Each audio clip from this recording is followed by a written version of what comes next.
Assalamualaikum warahmatullahi wabarakatuh.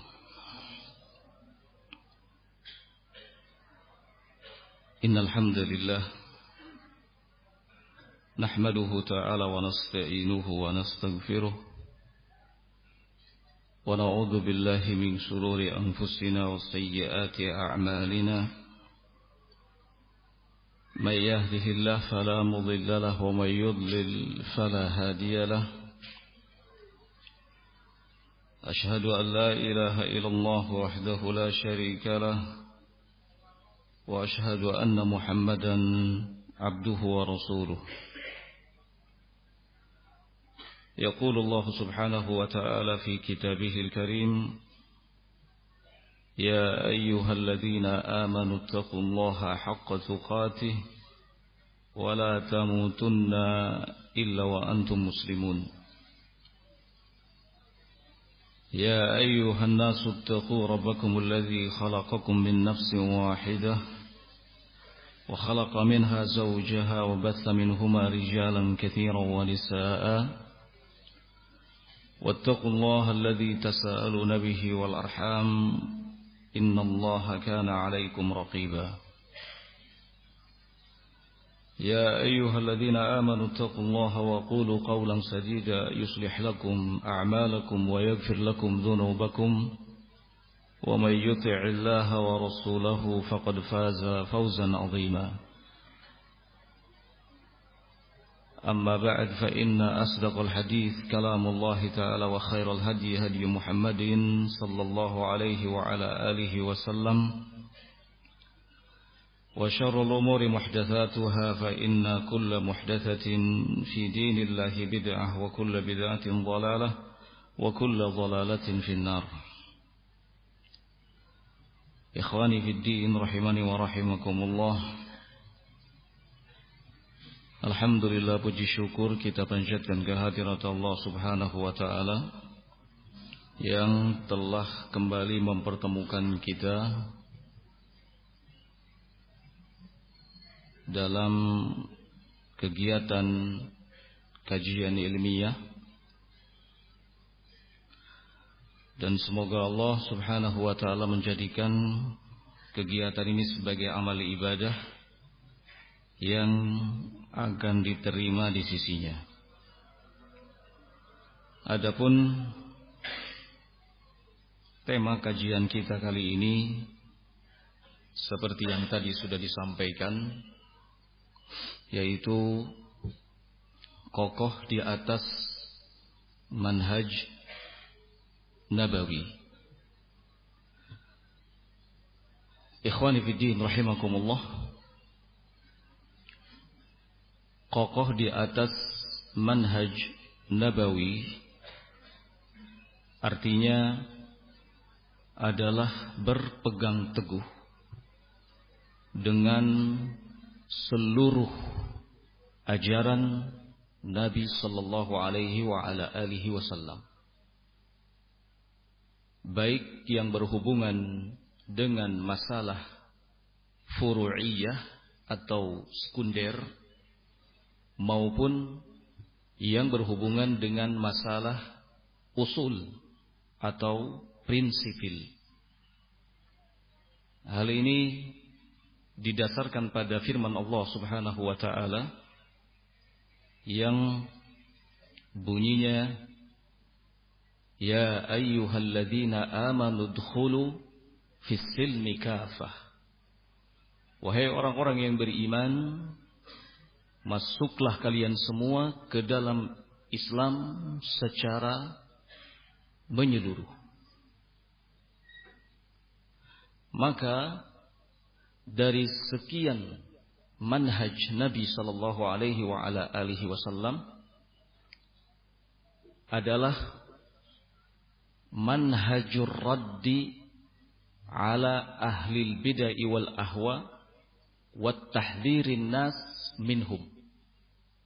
Manhaj membantah ahlul bid'ah dan ahlul ahwa serta memperingatkan manusia dari mereka, yang kemudian manhaj ini akan kita singkat dengan manhaj tahdzir.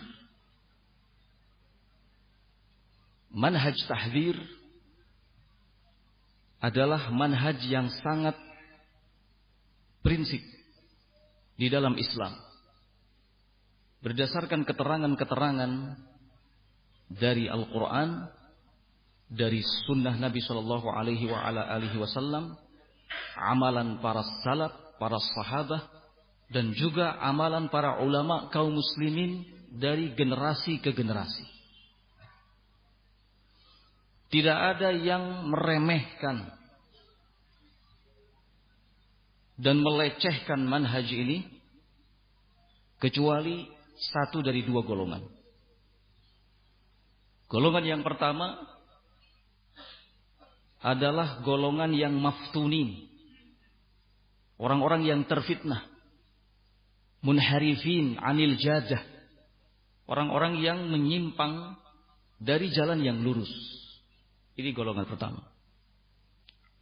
Kemudian golongan yang kedua adalah golongan orang-orang yang jahil, yang sangat butuh kepada alat tulis, membutuhkan buku catatan dan pulpen supaya bisa belajar.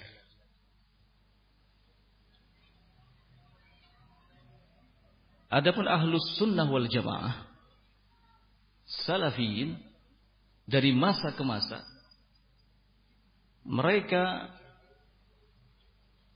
menjadikan manhaj ini sebagai amal soleh yang paling afdal, sebagai amal soleh yang paling afdal, dan menjadikan manhaj ini sebagai sebuah bekal untuk berjumpa dengan Allah Azza wa Jalla pada hari kiamat nanti. Bahkan di sisi ahlus sunnah wal jamaah salafiyin, manhaj ini, manhaj tahdzir, afdal minal jihad, lebih afdal daripada jihad. Karena dengan manhaj ini sunnah akan hidup, bid'ah akan mati. Dengan manhaj ini yang hak akan nampak dan yang batil akan hancur. Syekhul Islam Ibnu Taimiyah rahimahullahu taala sebagaimana dalam Majmu'ul Fatawa beliau mengatakan ar-raddu ala ahli al-bid'ah mujahid. Ar-radd ala ahli al-bid'ah mujahid. Orang yang membantah ahlul bid'ah adalah mujahid. Orang yang berjuang di jalan Allah Azza wa Jalla. Hatta kana Yahya bin Yahya yaqul, sampai-sampai Imam Yahya bin Yahya mengatakan ad-dabbu 'anis sunnati afdalu minal jihad. Membela sunnah itu jauh lebih afdal daripada jihad. Oleh karena itu ikhwani fid din rahimani wa rahimakumullah, para salaf dahulu mereka mencurigai siapa saja yang mencibir manhaj tahdzir. Mereka mencurigai siapa saja yang melecehkan, meremehkan, menyepelekan manhaj tahdzir.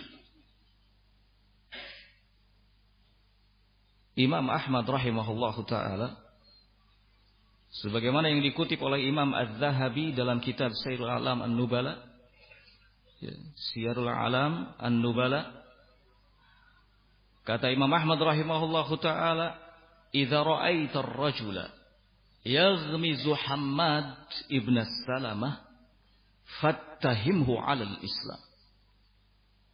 Kalau engkau mendapati ada seseorang yang mencibir Hammad bin Salamah, maka curigailah keislamannya.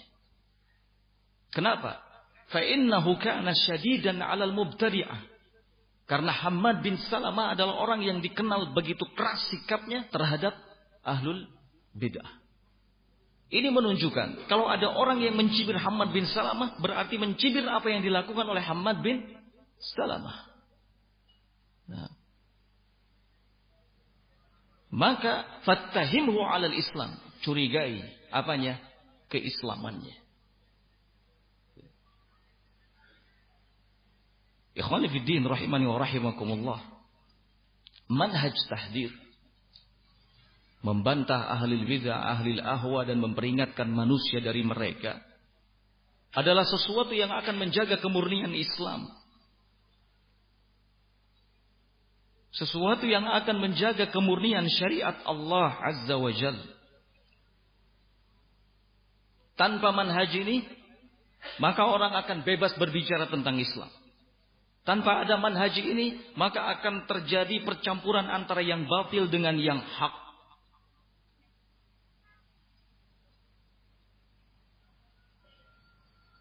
Dan subhanallah, manhaj ini, manhaj tahdir, adalah manhaj yang membuat ahlul batil, ahlul bidah, ahlul ahwa kegerahan. Takut. Syekh Al-Allamah Rabi bin Hadi Al-Madkhali hafizahullah ta'ala, beliau mengatakan, وَقَدْ ضَاقَ أُنَاسٌ مِنْ صُوفِيَّةِ وَغَيْرِهِمْ ذَرْعًا بِهَذَا الْمَنْهَجِ الْعَظِيمِ فِي السَّابِقِ وَاللَّاحِقِ. Sungguh banyak orang dari kalangan sufiyah dan selainnya yang merasa sempit jalannya dengan adanya manhaj yang agung ini. Manhaj apa? Manhaj tahdir. Fis sabiqi wal lahiq. Baik di masa yang lalu maupun di masa yang datang kemudian. Sufiyah dan selain mereka merasa sempit jalannya. Ini sufiyah. Ironisnya, ada orang-orang yang menisbatkan dirinya kepada manhaj salaf kemudian merasa gerah dengan manhaj tahdir. Merasa gerah dengan manhaj tahdir, fobi mendengar kata-kata tahdir. Ketakutan mendengar kata-kata tahdir. Setiap kali dikatakan tahdir, takut, mengatakan Erikman, amit-amit jabang bayi. Takut. Enggak setuju. Padahal menisbatkan dirinya kepada manhaj salaf. Seperti yang terjadi pada tokoh-tokoh sururiyun. Dai-dai roja. Alergi mendengar kata-kata tahdzir. Salah satu contoh yang konkret dalam hal ini adalah apa yang dikemukakan oleh Piranda, seorang doktor. Doktor Piranda. Dia mengatakan bahwa orang-orang yang menegakkan dan menerapkan manhaj tahdzir itu seperti seekor ular yang memakan dirinya sendiri. Ular itu kalau sudah habis makanannya, maka ia akan memakan dirinya sendiri. Demikian juga orang-orang yang menerapkan manhaj tahdzir, kalau sudah habis orang yang akan bisa ditahdzirnya, maka akan mentahdzir teman-temannya sendiri. Logika yang murahan. Logika yang saya kira nggak pantas keluar dari seorang dokter.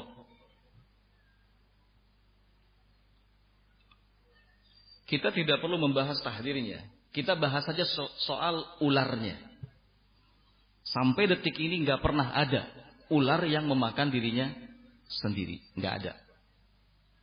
Dari sisi itu saja sudah jelas kelihatan lemahnya. Ironis. Kalau ada orang yang menisbatkan kepada manhaj salaf, mengikuti dakwah salaf katanya, tetapi alergi dengan kata-kata tahdzir. Padahal manhaj tahdzir adalah manhaj Nabi sallallahu alaihi wa ala alihi wasallam.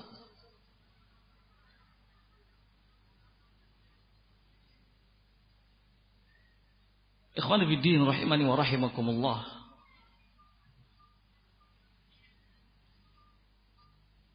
Orang-orang yang takut dengan tahdzir, dengan manhaj ini, mereka kemudian menyebarkan berbagai macam syubhat terkait dengan manhaj tahdzir ini. Ini yang akan kita bahas. Syubhat-syubhat ini yang akan kita bahas pada kesempatan ini. Syubhat yang pertama, mereka menganggap bahwa manhaj tahdzir itu tidak ada dalilnya. Manhaj tahdzir tidak ada dalilnya.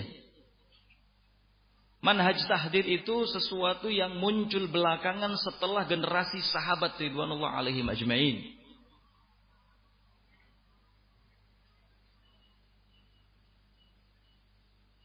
Siapa di antara yang mengatakan demikian? Di antara yang mengatakan demikian adalah Ali Hasan Al-Halabi, yang sekarang masih saja terus dilulukan oleh Sururiyun, Rojaiyun, masih saja dianggap sebagai seorang alim yang patut dijadikan sebagai rujukan.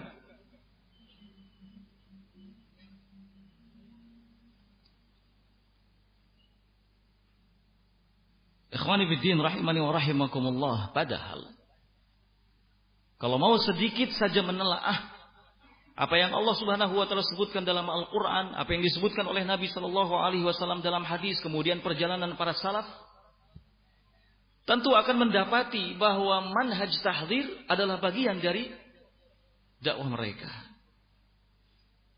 Bahkan Allah Subhanahu wa taala menggunakan metode tahdzir dalam Al-Qur'an. Allah mentahdzir di antaranya orang-orang Yahudi. Di surat Al-Maidah ayat yang ke-64 ketika orang-orang Yahudi mengatakan waqalatil yahud yadullah maghlulatun. Orang-orang Yahudi mengatakan tangan Allah itu terbelenggu. Apa kata Allah? Gullat aydihim wa lu'inu bima qalu.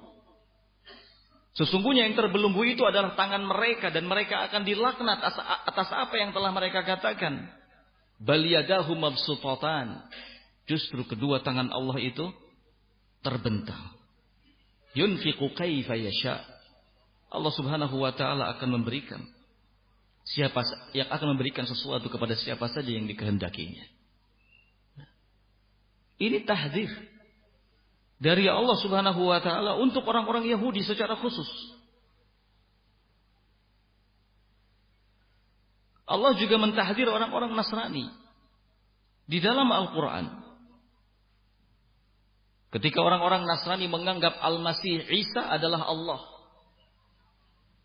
Apa kata Allah Subhanahu wa taala? Laqad kafara alladziina qalu innallaha huwal Masih ibnu Maryam. Sungguh telah kafir orang-orang yang mengatakan bahwasannya Allah itu adalah Al-Masih ibnu Maryam. Ini tahdzir, peringatan Allah Subhanahu wa taala yang ditujukan kepada seluruh hamba-hambanya. Dari apa? Dari penyimpangan pemikiran yang menyesatkan yang muncul dari orang-orang Nasrani.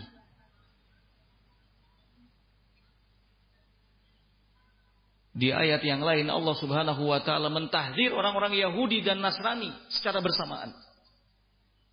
Ketika mereka mengklaim kalau surga adalah milik mereka.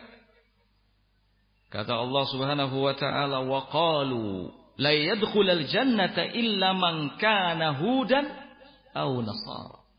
Mereka orang-orang Yahudi mengatakan enggak akan ada yang bisa masuk surga kecuali yang beragama Yahudi dan Nasrani. Ditahdzir oleh Allah Subhanahu wa taala, tilka amaniyuhum. Itu hanyalah angan-angan mereka saja. Qul hatu burhanakum. Kata Allah, datangkan mana dalil kalian? Mana hujah kalian? In kuntum shadiqin, kalau kalian merasa benar.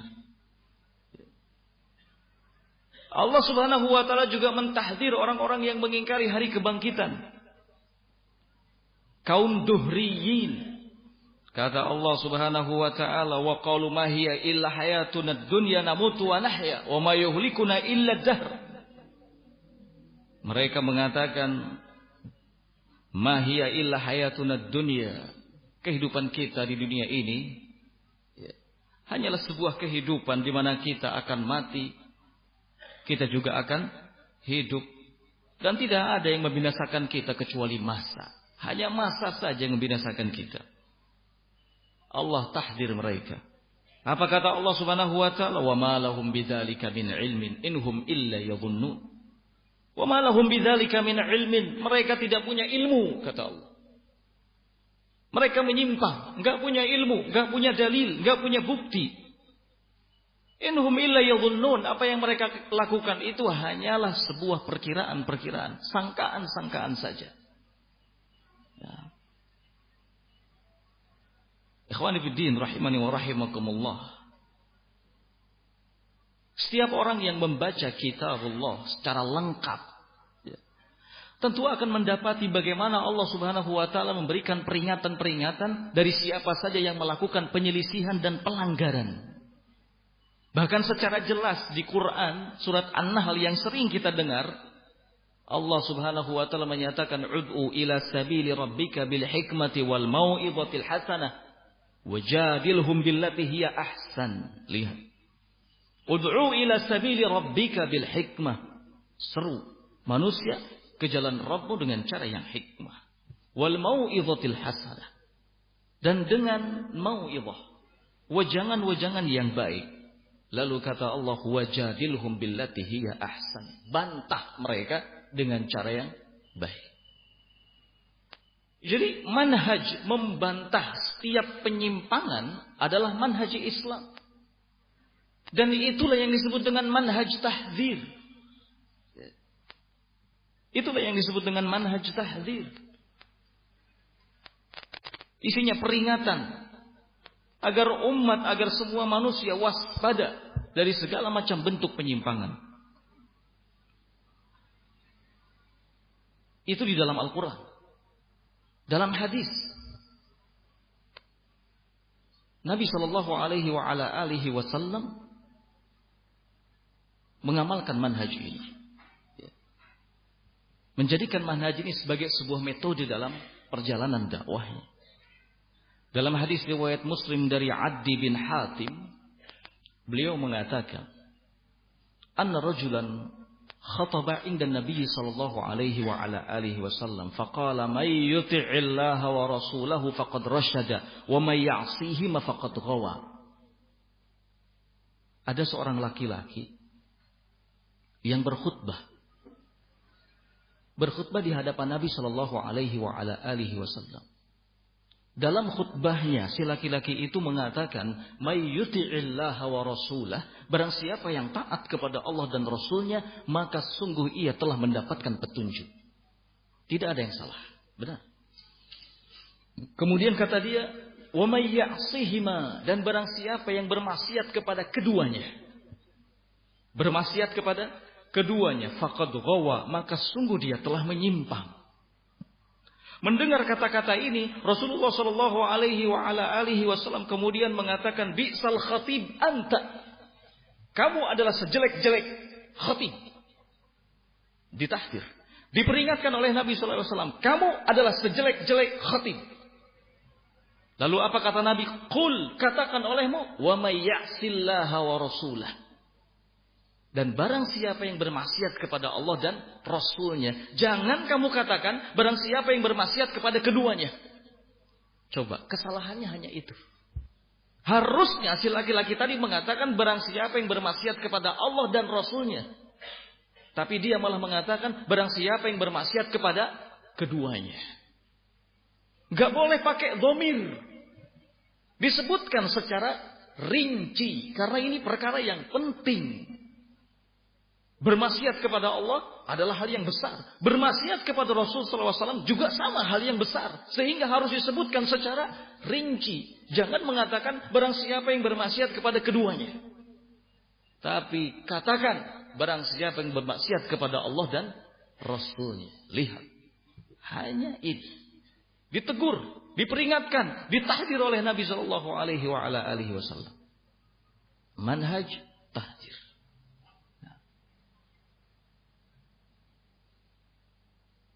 Kemudian ada riwayat lain juga dikeluarkan oleh Imam Al-Bukhari, sebuah riwayat yang kita juga sering mendengar hadis ini atau riwayat hadis ini. Soal kedatangan 3 orang ke rumah-rumah istri Nabi sallallahu alaihi wa ala alihi wasallam, bertanya tentang bagaimana cara ibadah Nabi sallallahu alaihi wa ala alihi wasallam. Setelah mereka semua tahu, akhirnya mereka menganggap bahwa selama ini apa yang telah mereka lakukan dari ibadah itu sangat kurang, gak sebanding dengan apa yang dilakukan oleh Nabi Shallallahu Alaihi Wasallam dalam ibadahnya. Maka yang satu bertekad untuk terus-terusan berpuasa dan tidak berbuka. Yang kedua bertekad untuk terus-terusan sholat malam dan tidak akan tidur. Yang berikutnya yang ketiga bertekad untuk menjauhi wanita alias tidak menikah.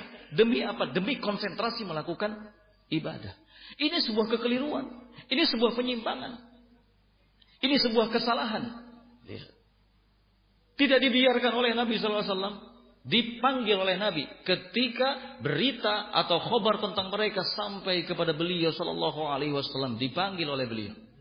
Kemari. Kalian tadi yang mengatakan ini. Mereka semua menjawab iya. Lalu kata Nabi SAW, ketahuilah, gak ada yang paling bertakwa di antara kalian kepada Allah selain dari aku. Tapi nyatanya aku berpuasa, aku berbuka, aku salat malam, aku tidur, dan aku menikahi para wanita. Ini sama. Manhaj tahdir. Peringatan. Dan coba perhatikan, apakah tahdir yang dilakukan oleh Nabi SAW ini nyata-nyata ditujukan kepada ahlul bidah? Ternyata tidak. Semua yang ditahdir oleh Nabi SAW tadi adalah orang-orang yang baik. Tapi melakukan kesalahan, ada kekeliruan, ada fikrah yang menyimpang. Ditahdir oleh Nabi SAW. Apalagi ahlul bidah. Ya. Orang-orang yang menyimpang secara akidah, secara manhaj.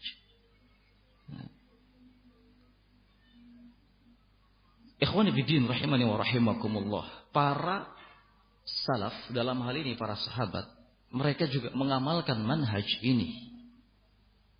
Sahabat Ibnu Abbas radhiyallahu taala anhuma mentahdir orang-orang Khawarij.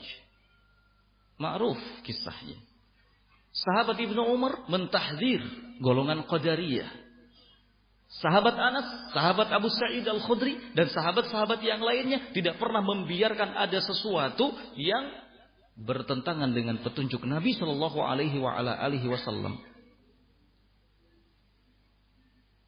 Ketika ada beberapa orang yang justru dahulu itu memulai khutbah ketika sholat Id, baru kemudian sholat, maka sahabat Anas, sahabat Abu Sa'id Al-Khudri tidak membiarkannya. Keduanya memperingatkan perbuatan itu. Mentahdir siapa saja yang melakukan perbuatan itu. Ini para sahabat. Demikian juga amalan para ulama al-muslimin dari masa ke masa. Sama seperti itu.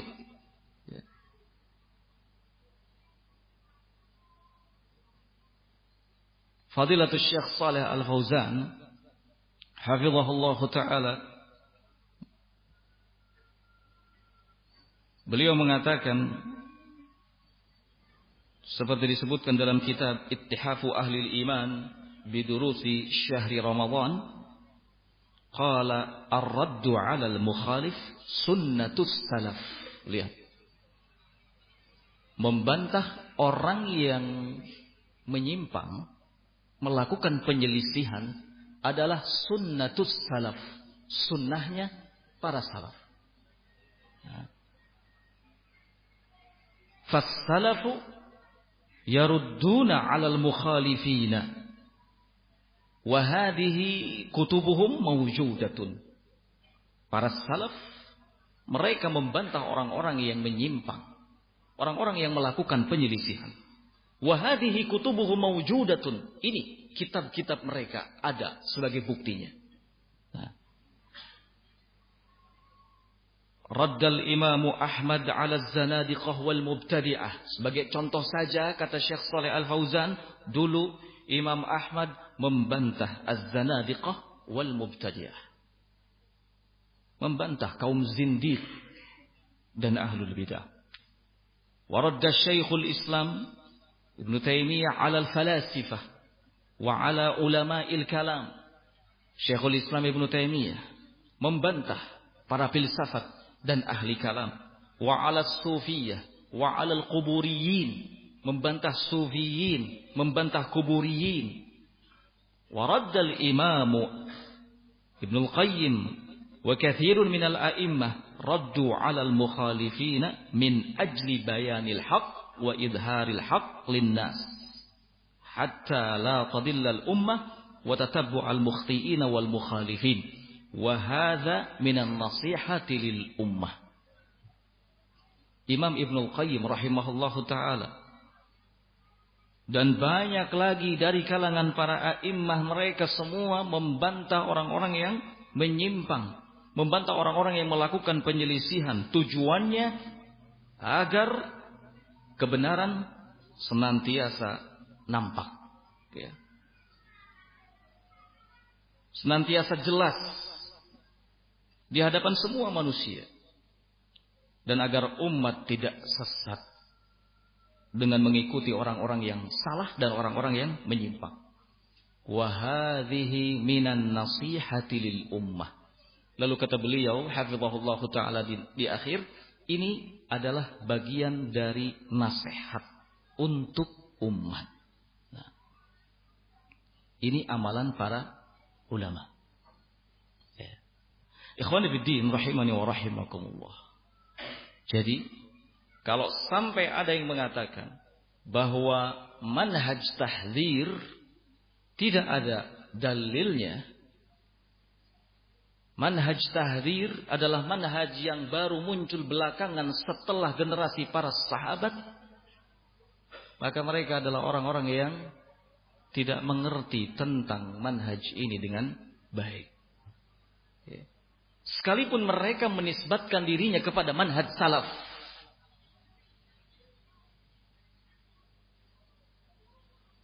karena yang dimaukan adalah pembuktian, yang dimaukan adalah realnya, bukan klaim, bukan sekedar pengakuan. Berapa banyak orang-orang yang mengaku dirinya sebagai salafi tetapi tidak berjalan di atas manhaj salaf, wal'iyadzu billah. Berikutnya syubhat yang kedua seputar manhaj tahdzir.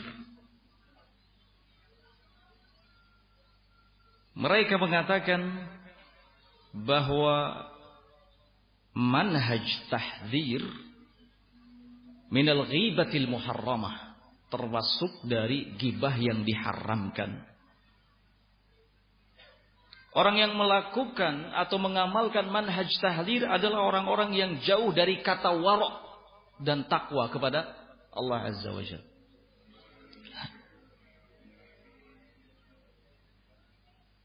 Manhaj tahdzir adalah manhaj yang bisa membuat hati menjadi keras. Syubhat ini syubhat yang mungkin sering kita dengar. Tahdzir termasuk gibah. Orang yang sukanya tahdzir sana tahdzir sini, jauh dari kata wara', takwa kepada Allah.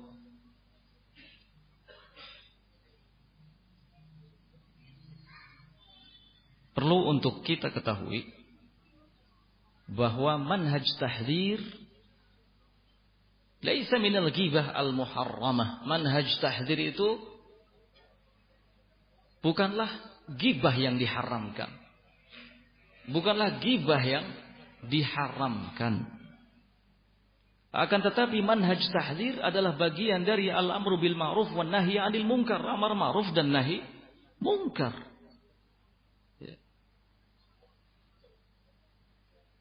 Allah Subhanahu wa taala memuji orang-orang yang menegakkan amar ma'ruf dan nahi munkar, seperti yang Allah kemukakan dalam firman-Nya di Quran surat Ali Imran, kuntum khairu ummatin ukhrijat lin-nasi ta'muruna bil ma'ruf wa tanhauna 'anil munkar.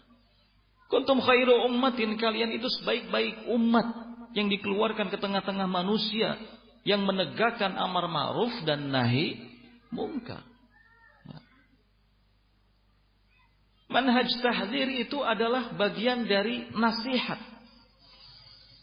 Nasihat yang selalu dipesankan oleh Rasul Shallallahu Alaihi Wasallam untuk ditegakkan. Beliau mengatakan ad-dinun nasihah, agama adalah nasihat. Qulna liman lillah wali kitabihi wali rasulihi wali a'immatil muslimina wa 'ammatihim. Hadis ma'ruf. Bagi Allah, bagi kitabnya, bagi rasulnya, bagi para pemimpin kaum muslimin, dan bagi seluruh kaum muslimin pada umumnya. Kalaupun dari satu sisi tahdir ini ada kemiripan dengan ghibah karena menyebut nama seseorang dan orang yang dimaksud bisa saja tidak ada di tempat, maka itu bukanlah ghibah yang diharamkan. Bukti yang menunjukkan hal ini adalah pernyataan para a'immah. Seperti pernyataan Imam As-San'ani rahimahullahu ta'ala. Kata Imam As-San'ani rahimahullahu ta'ala, wa jama'aha al-khisal allati la tu'addu minal ghibah Ibnu Abi Syarif. Ibnu Abi Syarif telah mengumpulkan perkara-perkara yang tidak masuk dalam kategori ghibah.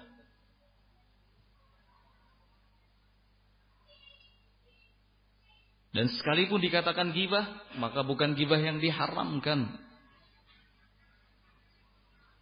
Di antara perkara-perkara tersebut adalah ad-damu laysa bi ghibatin fi sittatin.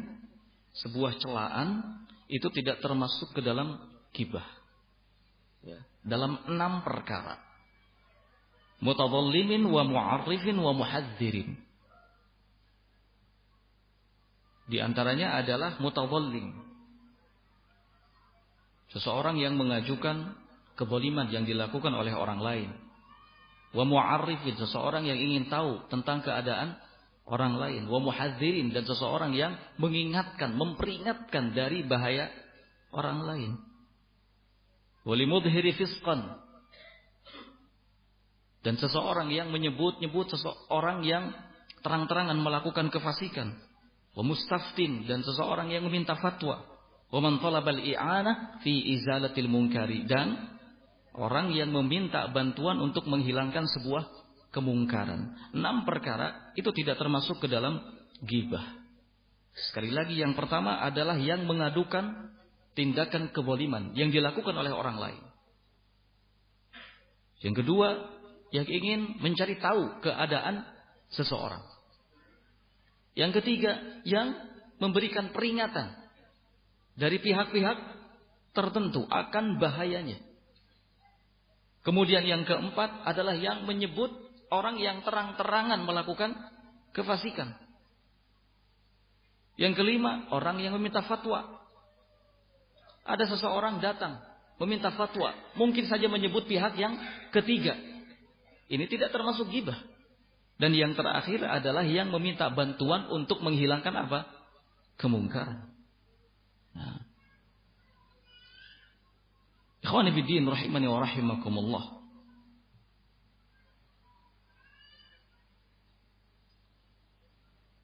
Imam Al-Khatib Al-Baghdadi dalam Tarikh Baghdad, beliau menyebutkan sebuah riwayat, sebuah athar dengan sanadnya sampai kepada Asimul Ahwal. Kata Asimul Ahwal, jalastu ila Qatadah, fadzakara Amr bin Ubaid, fawaqa'a fihi. Saya pernah datang kepada Imam Qatadah. Saya duduk di sisinya. Kemudian Imam Qatadah menyebut nama Amr bin Ubaid. Menyebut nama Amr bin Ubaid. Fawaqa'a fihi. Lalu Qatadah mencelanya, mentahdirnya. Mencela, mentahdir Amr bin Ubaid, tokoh Mu'attilah.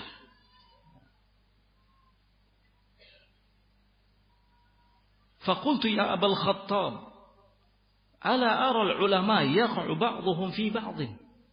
Kemudian kata Asimul Ahwal, wahai Abul Khattab. Abul Khattab adalah kunyah Qatadah. Wahai Abul Khattab, mengapa aku masih saja sering melihat ada ulama sebagiannya mencela sebagian yang lainnya. Faqala, maka Qatadah menjawab, ya Ahwal, wahai Ahwal, awala tadri anna ar-rajula idza ibtada'a bid'atan fayanbaghi laha an tudhkar hatta tuhzar. Wahai Ahwal, tidakkah engkau tahu jika ada seseorang melakukan sebuah kebid'ahan, fayanbaghi laha an tudhkar, maka harus disebutkan kebid'ahannya apa dan siapa orangnya, hatta tuhdar, sehingga diwaspadai.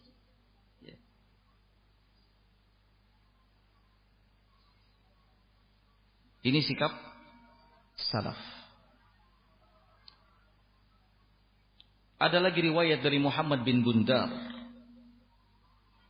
Dia mengatakan, qultu li Ahmad ibn Hanbal, innahu la yashtaddu alayya an aqul fulanun dha'if, fulanun kadzdzab.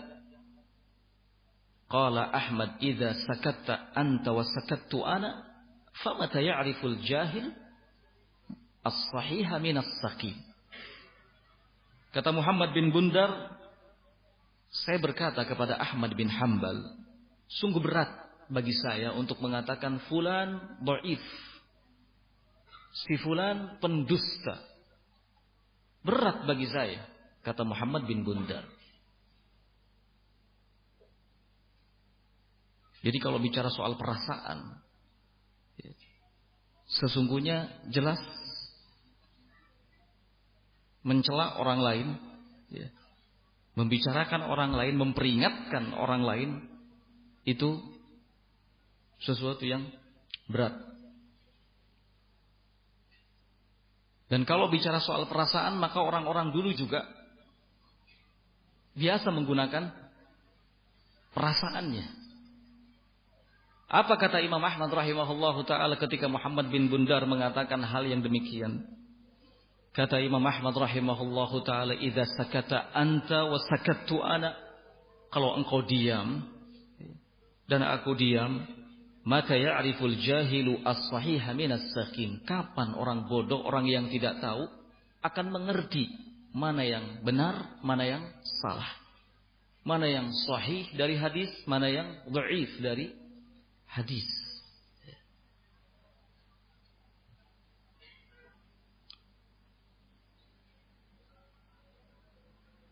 Ini amalan para salaf. Mereka sama sekali tidak menganggap ini bagian dari ghibah. Ya.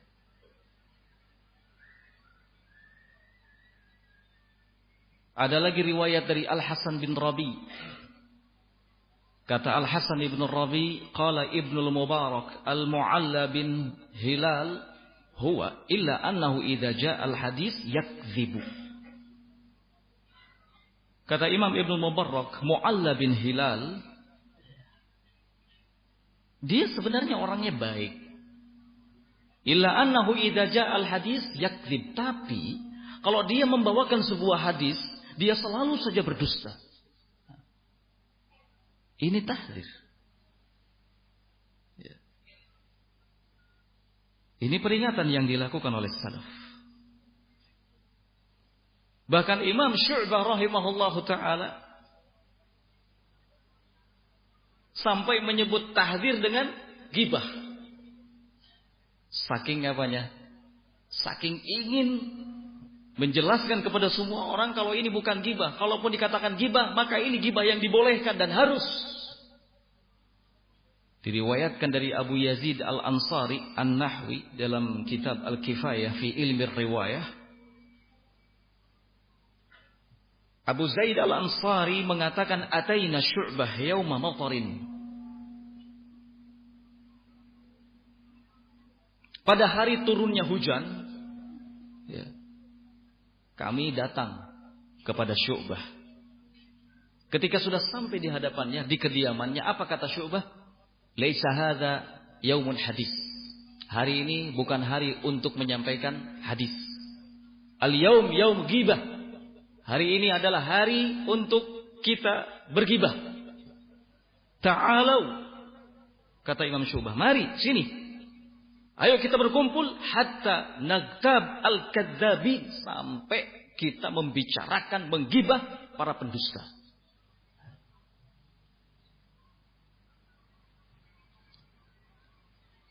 Sekali lagi, apa yang dikatakan oleh Imam Syu'bah rahimahullahu ta'ala, itu saking ingin apa? Memberikan keterangan, penjelasan kepada semua umat bahwa tahdzir itu bukan gibah. Kalaupun dikatakan gibah, maka itu gibah yang dibolehkan. Ya sudah, katakanlah gibah. Mari, sekarang kita menggibah. Siapa yang kita gibahi? Al-kadzabin, para pendusta. Yang membuat kedustaan-kedustaan di dalam din, di dalam agama. Masya Allah.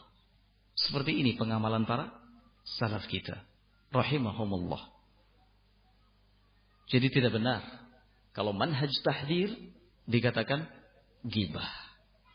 Apalagi kalau dikatakan orang-orang yang mengamalkan manhaj ini, orang-orang yang jauh dari kata wara dan takwa. Antum bisa lihat contoh-contoh yang dikemukakan tadi. Para ulama, para alim yang ketakwaannya sudah tidak perlu lagi dipertanyakan.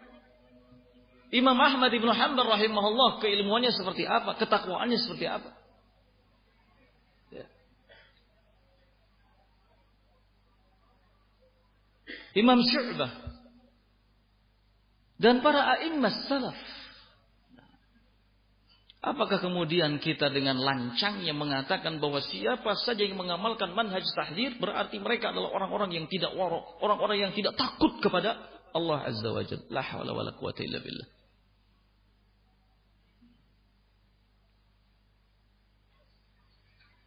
Ada lagi yang mencibir dengan mengatakan, oh salafi ahlus sunnah yang ini itu kegiatannya tahdzir terus.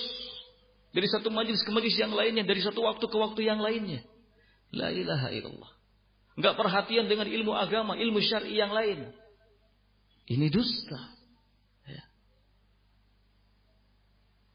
Sangat jelas kedustaannya. Imam Ahmad rahimahullahu ta'ala, lihat karya-karyanya. Begitu banyak. Ya. Apakah soal tahdzir melulu? Kan tidak. Imam Bukhari rahimahullahu ta'ala, lihat karya-karyanya. Imam Ibnul Qayyim, Imam Syekhul Islam Ibnu Taimiyah. Berapa banyak masalah-masalah ilmiah yang kita bisa ambil faidah dari kitab-kitab mereka para ulama rahimahumullah. Nah. Jadi tolong jangan lancang. Bahkan kita bisa membalikan kepada mereka. Kalau begitu, kalian adalah orang-orang yang sok waro, sok takwa. Ya. Kalian adalah orang-orang yang mengklaim bahwa diri kalian lebih waro, lebih takwa daripada para salaf. Ya. Karena sudah hobi, karena sudah alergi, ya seperti itu. Apapun akan dilakukannya demi untuk melemahkan prinsip ini, ya. Manhaj tahdzir. Ikhwani fiddin rahimani wa rahimakumullah. Syubhat yang ketiga. Syubhat yang ketiga, mereka mengatakan bahwa manhaj tahdzir adalah manhaj yang akan memecah belah umat. Sementara umat ini butuh untuk bersatu. Kalau di setiap majlis, di setiap kesempatan hanya menyalahkan, ini salah, itu salah, maka kapan umat akan bersatu? Masya Allah. Syubhatnya bijak. Kata-katanya seperti membuat hati adem.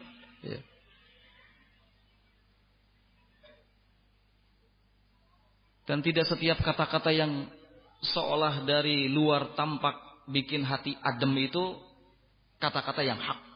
Ingat. Karena kebatilan itu di zaman sekarang dikemas demikian rupa sehingga tampilannya menjadi sesuatu yang menyenangkan. Hati-hati. Nabi SAW sudah mengingatkan kepada kita bahwa akan datang suatu zaman. akan datang suatu zaman di mana segalanya akan terbalik. Segalanya akan terbalik. Yang baik bisa dianggap menjadi yang batil bisa dianggap menjadi sesuatu yang baik. Pendusta dibenarkan, dianggap jujur, yang jujur didustakan. Pengkhianat dianggap sebagai orang yang amanat, sedangkan orang yang amanat dianggap sebagai pengkhianat. Kata Nabi Shallallahu Alaihi Wasallam, inilah yang disebut dengan sanawat khada'at, tahun-tahun yang penuh dengan tipuan. Zaman kita sekarang ini, tahun-tahun yang penuh dengan tipuan. Banyak sekali tipu daya, trik-trik, statement-statement yang menyesatkan. Coba. Pernyataan-pernyataan yang bisa memunculkan keraguan-raguan terhadap Al-Quran, bahkan terhadap hadis Nabi Sallallahu Alaihi Wasallam, wal iyadhu billah. Maka salafiyin ahlus sunnah wal jamaah sangat butuh sekali di masa sekarang ini untuk tetap menjaga dan menegakkan manhaj tahdzir. Karena hanya dengan ini akan terpisah antara yang hak dengan yang batil. Umat jadi akan tahu mana yang hak, mana yang batil, mana yang sunnah, mana yang bid'ah, mana yang syirik, mana yang tauhid. Dalam syubhat yang ketiga, mereka mengatakan bahwa manhaj tahdzir adalah manhaj yang akan memecah belah umat. Sementara umat itu butuh kepada persatuan dan kesatuan. Ikhwani fiddin rahimani wa rahimakumullah.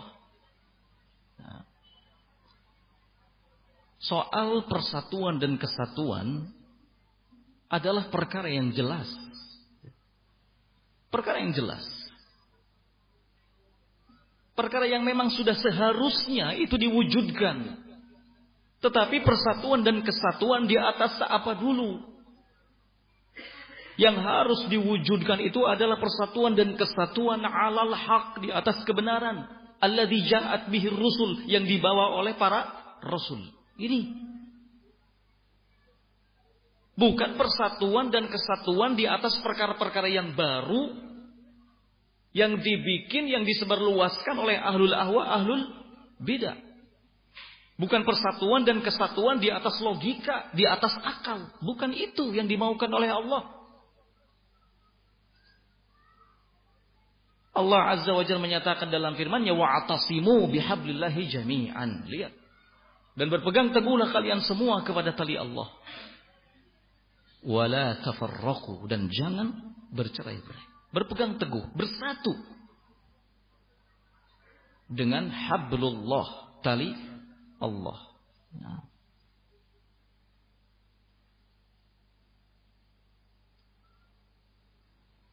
Ikhwani fiddin rahimani wa rahimakumullah. Allah Subhanahu wa taala di dalam Al-Qur'an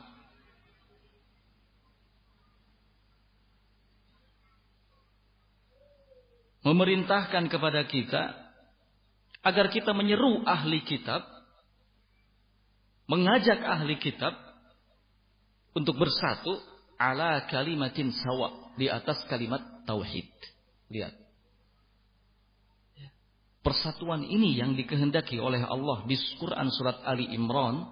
Allah Subhanahu wa taala berfirman, "Qul ya ahlal kitab, ta'alu ila kalimatin sawa bainana wa bainakum." Katakan oleh Muhammad, ya ahlal kitab, hei ahlul kitab, ta'alau, mari kita bersatu, mari kita bersama-sama, ila kalimatin sawa, berpegang teguh kepada kalimat yang sawa, kalimat yang sama, kalimat yang satu, kalimat yang benar. Apa itu? Kalimatut tauhid. Bainana wa bainakum, yang kita pegang bersama. Allah na'budu illallah. Sebagai rincian dari kalimat itu adalah kita tidak beribadah kecuali kepada Allah. Wala nusyriku bihi syai'a, dan kita tidak menyekutukannya dengan sesuatu apapun. Wala yattakhidhu ba'duna ba'dhan arbaban min dunillah, dan jangan sampai sebagian kita menjadikan sebagian yang lain sebagai Rabb di samping Allah. Ini perintah Allah. Jadi kalau kita mau mengajak bersatu, mau mengajak bersama kepada pihak lain, maka ajaklah mereka untuk bersama dan bersatu di atas kalimat yang sawa. Apa kalimat sawa itu? Kalimat tauhid. Ya. Tidak cuma sekedar bersatu, bersama, bela Islam, bela negara. Di atas apa dulu? Ya. Ada hal yang harus disepakati terlebih dahulu. Ini yang diperintahkan oleh Allah. Ya. Fa in tawallau, kalau mereka berpaling, kata Allah, enggak mau, faqulu, maka katakan oleh kalian, ishhadu bi anna muslimun. Saksikanlah bahwa kami adalah muslimin, orang-orang yang berserah diri kepada Allah Azza wa Jalla. Maka ikhwani fid din rahimani wa rahimakumullah, ahlus sunnah wal jamaah salafiyin sampai kapanpun tidak akan pernah diam dari kebatilan. Tidak akan pernah diam dari kebatilan. Hanya karena ingin mencapai sebuah kemaslahatan dalam kebersamaan. Ahlus sunnah salafiyin gak akan pernah diam dari kebatilan. Hanya karena ingin mencapai sebuah kemaslahatan berupa apa? Kebersamaan. Gak ada ceritanya. Itu bukan manhaj ahlus sunnah, bukan manhaj salafi. Hanya untuk menggapai sebuah kebersamaan, kemudian melupakan sekian banyak kebatilan yang ada. Gak bisa. Ya. Kalau kita ingin bersama, maka semua kebatilan-kebatilan ini harus dikikis habis. Harus diselesaikan dulu. Kalau sudah selesai, dengan sendirinya akan bersatu. Karena semua akan berpegang pada apa? Pada al-haq. Ya. Kalau bersatu bersama sementara kebatilan masih beredar, masih ada dalam diri orang-orang yang bersatu, maka persatuannya hanyalah seperti apa yang disebutkan oleh Allah, tahsabuhum jami'an wa qulubuhum syatta. Kamu kira mereka itu bersatu, padahal sesungguhnya mereka berbeda-beda. Kalau lihat kumpulannya sih Masya Allah, puluhan juta umat manusia, ya. Bahkan ratusan juta umat manusia bisa berkumpul itu. Iya, kalau ngelihat jumlahnya, tapi qulubuhum syatta. Hati mereka itu berbeda-beda. Kenapa? Karena setiap kepala ada keinginan, punya kepentingan. Ya.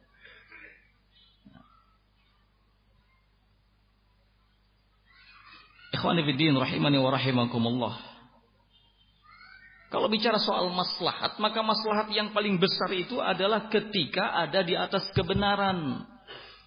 Ini maslahat yang paling besar. Sekalipun kita sendirian, maka itulah maslahat yang paling besar. Nah.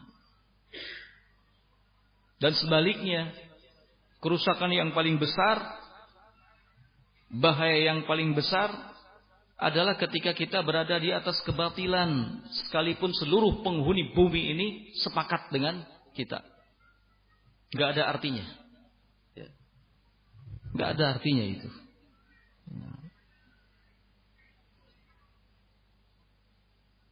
Oleh karena itu para ulama mengingatkan kepada kita agar berhati-hati dari sebuah kaidah.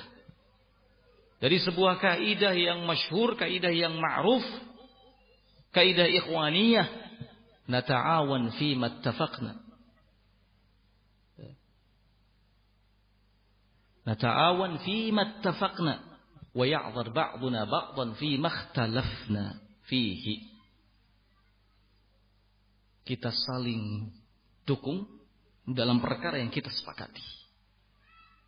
Dan sebagian kita harus memberikan udzur kepada sebagian yang lain dalam perkara yang kita berselisih di dalamnya. Kata para ulama, ini adalah qaidatul manar. Ini qaidah al-manar. Kenapa dikatakan sebagai qaidah al-manar? Karena yang pertama kali membuat kaidah ini ya, adalah sahibul kitab Al-Manar. Pemilik kitab Al-Manar. Muhammad Rashid Ridha. Yang pertama kali memunculkan kaidah ini adalah Muhammad Rashid Ridha. Oleh karena itu dikatakan bahwa kaidah ini adalah kaidah Al-Manar. Kemudian diadopsi oleh Hasan Al-Banna, pemimpin Ikhwanul Muflisin. Ya. Disebarluaskan oleh Al-Hasan Al-Banna. Sehingga banyak para pemuda saat itu yang terpengaruh dengan kaidah ini. Kaidah yang betul-betul nampak bijak. Yang penting adalah bersatu. Bagaimana kita bisa menciptakan persatuan dan kesatuan. Jadi semangatnya itu adalah semangat untuk mengumpulkan manusia. Bukan semangat untuk menegakkan kebenaran. Lihat. Setelah Hasan Al-Banna kemudian kaidah ini diambil oleh Adnan Ar'ur. Kaidah ini diambil oleh Adnan Ar'ur. Dikemas bahasanya dengan bahasa yang lain. Adnan Ar'ur kemudian mengatakan, "Idza hakamta hukimta, wa idza da'auta ujirta." Idza hakamta hukimta. Kalau kamu menghakimi, maka kamu akan dihakimi. Tapi kalau kamu mendoakan, maka kamu akan diberi pahala. Lihat. Apa artinya ini? Kalau kamu menghakimi, kamu pasti akan dihakimi. Tapi kalau kamu mendoakan, kamu pasti akan diberi pahala. Artinya, jangan suka nyala-nyalain orang. Hakamta, kamu menghakimi, itu artinya kamu menyalahkan orang. Kamu mentahdir. Kalau bahasa orang-orang rojaiyun, dai roja, dewasa ini, bahkan sudah menyebar di kalangan bawahannya.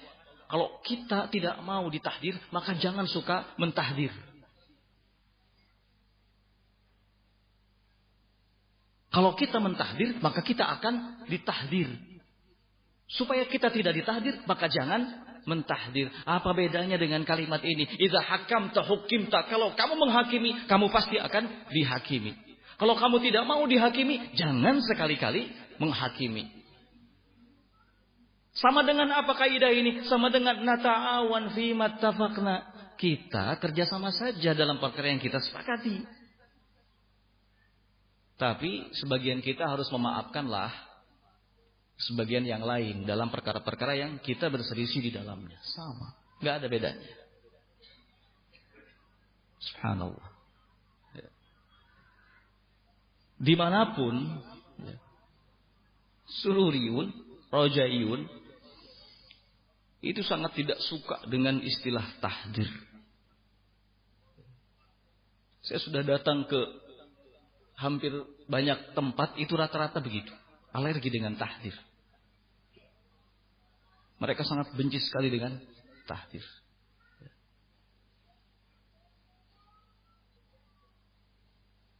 Makanya gak heran kalau kemudian mereka mengatakan kita ini jamaah apa? Tahdir. Gimana cara membalasnya?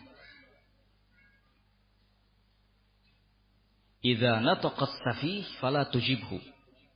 Wa khairun min ijabatihi as-sukutu. Kalau ada orang yang jahil bicara, maka jangan dijawab. Sebaik-baik jawabannya adalah diam. Ya. Ini yang bicara jahil. Oh, jamaah tahdir. Jahil. Kalau orang yang bodoh, orang yang jahil bicara, maka jangan dijawab. Diam. Itu sebaik-baik jawabannya. Ya. Satu sisi mereka sangat benci sekali dengan yang namanya tahdir, tapi di sisi lain mereka juga mengamalkan soal tahdir ini. Ya kan?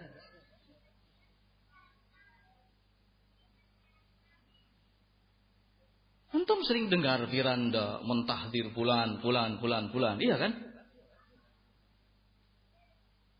Atau tokoh-tokoh lainnya tahdir ini, tahdir itu. Di satu sisi seperti itu, tapi di sisi lain justru malah menyepelekan, meremehkan manhaj tahdir. Ketika bicara soal ikhwanul muslimin, mereka bicara soal ikhwanul muslimin. Apa namanya itu kalau bukan tahdir? Apa namanya kalau bukan tahdir?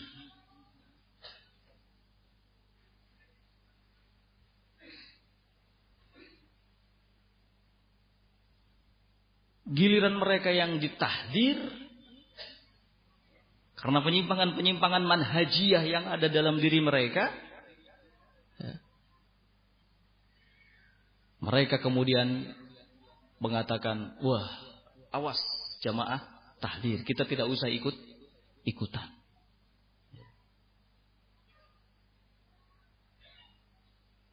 Mereka tidak terima.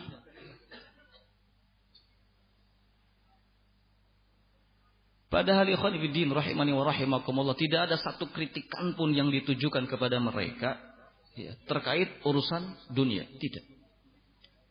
Tapi semua kaitannya dengan manhaj, dengan akhlak, dengan perilaku,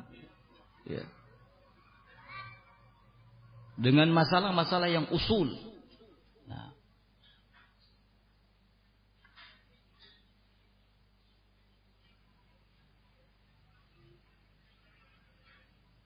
ketika mereka menolak manhaj ini, maka nampak korelasi yang sangat jelas, hubungan yang sangat jelas dengan ikhwanul muslimin.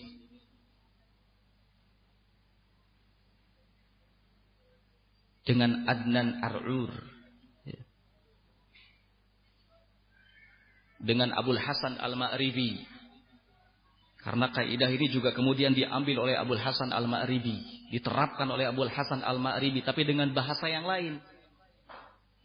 Dengan bahasa yang lain. Apa kata Abul Hasan Al-Ma'ribi?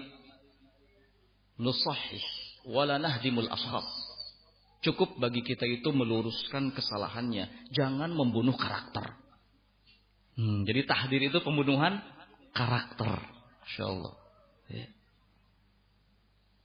Ini kata-kata Abul Hasan Al-Ma'ribi yang sampai detik ini masih dijadikan rujukan oleh orang-orang Sururiyin.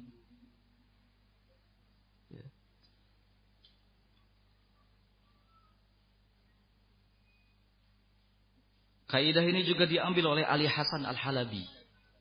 Sama, dikemas lagi dengan bahasa yang lain. Apa kata Ali Hasan Al-Halabi? La naj'al khilafana fi ghairina khilafan fi ma bainana. Jangan sampai perbedaan pandang kita tentang seseorang di luar kita menjadi sebab kita berselisih. Jadi dia menganggap soal tahdir itu soal ijtihad lah. Tuh. Kalau kamu katakan bahwa Yayasan Ihya'ut Thuras itu hizbi, kami katakan bukan hizbi, ya sudah. Jangan sampai ini menjadi apa? Perselisihan di antara kita.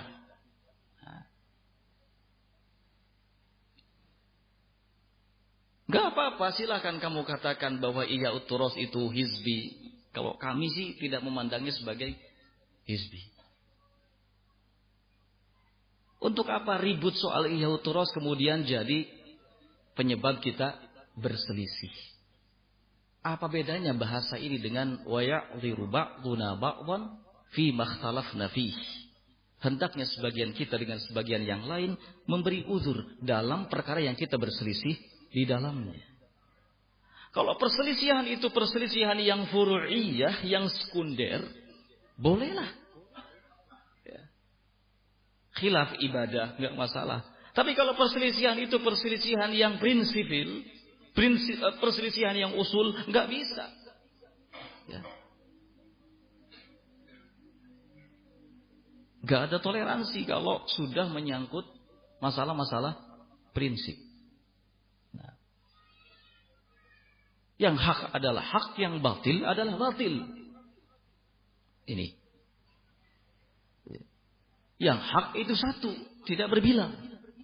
Gak mungkin kita katakan yang mengatakan Ihya'ut Turas hizbi benar, yang mengatakan Ihya'ut Turas bukan hizbi juga benar. Terus kesimpulannya apa? Ini model-model hizbi, seperti ini modelnya. Dalam kajian-kajian hizbi itu begitu. Yang mengamalkan ini boleh, yang mengamalkan ini juga boleh. Ya. Terus bagaimana? Ya amalkan semuanya. Yang salah siapa? Yang tidak mengamalkan. Ya. Kok begitu kesimpulannya? Sama. Model-model hizbi seperti itu. Ya. Nggak tegas, nggak jelas. Nah. Padahal yang hak harus kita katakan hak, yang batil harus kita katakan batil.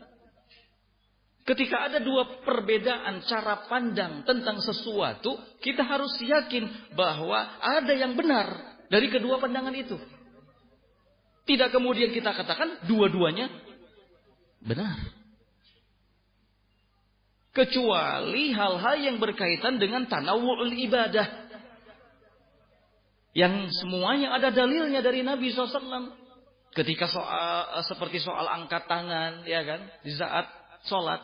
Ada yang mengatakan sejajar dengan daun telinga, ada yang mengatakan sejajar dengan bahu. Dua-duanya ada dalil. Itu baru kita katakan boleh. Karena itu bagian dari tanawu'ul ibadah. Ragam ibadah yang memang ada dalilnya. Nah, adapun di luar itu, pasti ada yang hak, ada yang batil. Nah. Ikhwani fiddin rahimani wa rahimakumullah.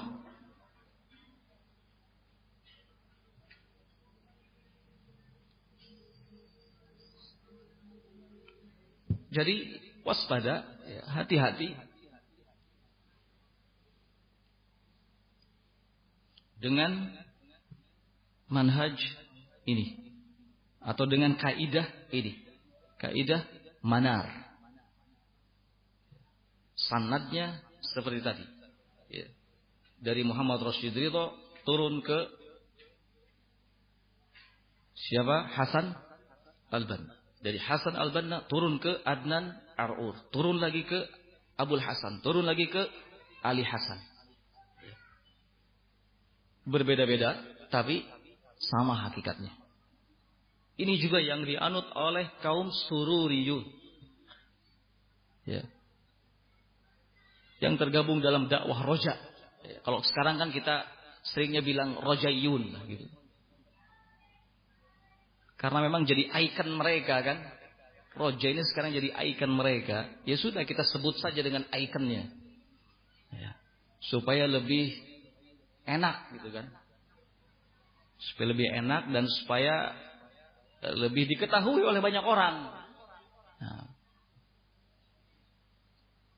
Ikhwan fillah rahimani wa rahimakumullah, yang jadi masalah sekarang, dan ini adalah hal yang sangat menyedihkan, ya. Apa yang kita dengar hari ini terkait dengan fitnah Dr. Muhammad bin Hadi Al-Madkhali. Ternyata Muhammad bin Hadi Al-Madkhali, dari sekian statementnya, ada yang kok cenderung mirip-mirip gitu dengan apa yang disebutkan di atas tadi. Ada yang cenderung mirip-mirip. Ini yang menyedihkan, ini yang mengkhawatirkan. Di antara statement pernyataan Dr. Muhammad bin Hadi yang menyelisihi manhaj salaf adalah beliau doktor mengatakan la tadkhul bainal ulama fal alim la yaruddu alaihi illa alim. Jangan ikut campur dalam urusannya para ulama. Gak boleh ada yang membantah seorang alim kecuali seorang alim. Satu. Yang kedua, Dr. Muhammad bin Hadi mengatakan, da'u al-ghibata wanshaghalu fi talabil ilmi. Tinggalkan ghibah. Sibukkan diri kalian dengan menuntut ilmu agama. Subhanallah. Apa maksud dari kalimat tinggalkan ghibah? Salafiyin, ahlu sunnah wal jamaah itu mengerti kalau ghibah itu hukumnya apa? Haram. Berarti ada sesuatu ini dari kalimat ghibah ini. Tinggalkan oleh kalian ghibah wanshaghalu fi talabil ilmi, dan sibukkan diri kalian dalam menuntut ilmu agama. Yang kedua, statement yang ketiga, pernyataan yang ketiga dari Dr. Muhammad bin Hadi adalah la tufarriqu an-nas bihada atau bihadhir rudud. Jangan kalian pecah belah umat dengan bantahan-bantahan ini. Jangan kalian bikin umat itu terpecah oleh karena bantahan-bantahan ini. Waliyadzubillah. Ya.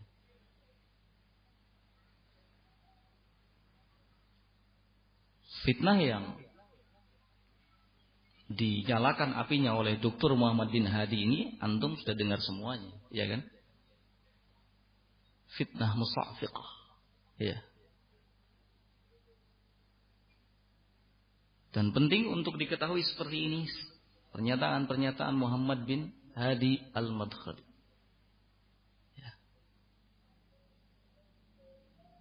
Pernyataan-pernyataan yang membahayakan, pernyataan-pernyataan yang menyelisihi manhaj salaf. Sehingga pernyataan-pernyataan ini mendapatkan reaksi dari para ulama.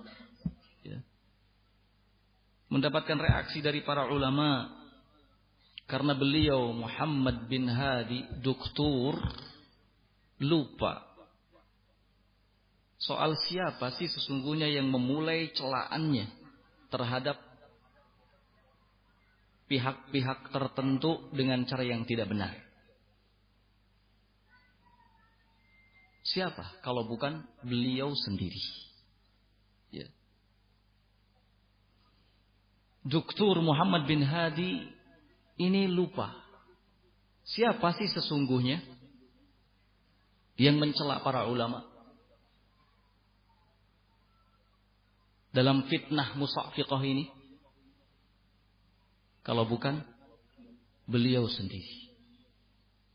Dr. Muhammad bin Hadi lupa siapa sih sesungguhnya yang memecah belah salafiyin, siapa sesungguhnya yang memecah belah salafiyin, dan siapa sesungguhnya yang membuat salafiyin hari-hari ini tersibukkan dengan fitnah. Kalau bukan beliau doktor sendiri dalam fitnah musafiqah ini. Di berbagai dunia salafiyin sibuk, terganggu dengan fitnah yang dinyalakan apinya oleh Dr. Muhammad bin Hadi. Ya. Mencela orang-orang yang baik, menjatuhkan para ulama, menuduh orang yang tidak bersalah, menyibukkan salafiyin, memecah belah salafiyin. Di Tunisia, di Aljazair, bahkan di Indonesia pecah karena gara-gara fitnah yang dinyalakan olehnya. Waliyadzubillah. Nah.